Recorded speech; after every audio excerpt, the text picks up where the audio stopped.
So somebody wants to buy a flat, but the agent says it's a share transfer. Many would be confused by this term if they've never experienced it before. Some might think it's a timeshare, or it's a con of some sort. The reality is less sinister. It's not a trap, but it does mean the buyer is buying shares in a company rather than the flat itself. Jersey's had a system for a number of years where it has been possible for a property to be owned by a company, and the company's constitution documents are structured so that the owner of a block of shares in the company is treated as the owner of a flat in the building.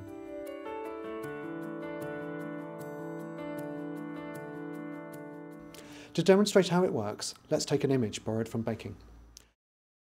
Imagine a sponge cake with layers of sponge with jam in between. Imagine that each layer of sponge is equivalent to part of a building. There will be sponge on the bottom, jam in the middle, and sponge on top. Imagine now a building with 2 floors and a flat on each floor. The company owns the whole of the building, or the whole of the cake. The company in turn is owned by its shareholders. Its constitution will state that the owner of the first block of shares will have exclusive rights to the ground floor flat, the sponge at the bottom of the cake. The next block of shares will entitle the holder to the first floor flat, the top layer of the sponge. And the jam is the structure of the building, stairs, walls, etc., which is owned by both shares. This analogy is simple, and in real life the arrangements can be much more complicated, with large buildings, lots of flats, and therefore lots of shareholders. The principles, however, remain the same.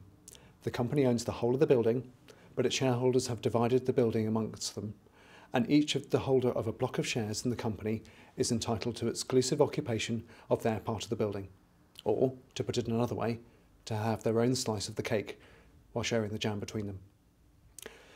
Leaving aside the costs of buying share transfer, buyers need to be sure what the cake looks like before buying a slice of it. There are also other considerations for those buying by share transfer, and certainly Vibits can advise you in more detail.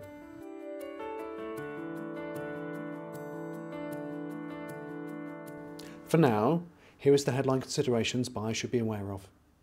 Some buildings have an age restriction and only permit residents over a certain age. For example, some homes are for residents aged 55 or over. Some have restrictions on children too. Many share transfer properties don't allow pets, or the management will consider pets on a case-by-case basis. I've come across one building where the new owner had to have his teacup terrier vetted by the other shareholders. Buyers need to understand that while buying a home, that home is linked to others and is within a mini-democracy. That buyer may be outvoted. Buildings often operate a programme where all the occupiers contribute to a central fund to pay for the building's expenses. It is important to know what they are, what they cover, and whether they are to cover the bare minimum costs or whether they include a sinking fund. If there is a sinking fund, what is the level of the reserve? It's an important consideration if there has not been any recent maintenance carried out to the building. The last point to make about share transfer flats is about leaks, damp and maintenance. Jersey is an island surrounded by water, although the sunniest place in the British Isles, it also regularly rains.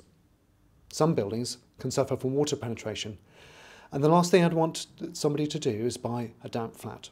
So there's a real need to ensure the flat being purchased is free of this issue. If properly kept, the company's records should hold a reference to leaks or damp now or in the past. By way of example, there was a client who was very keen on a particular share transfer flat and was impressed the owners had recently decorated throughout.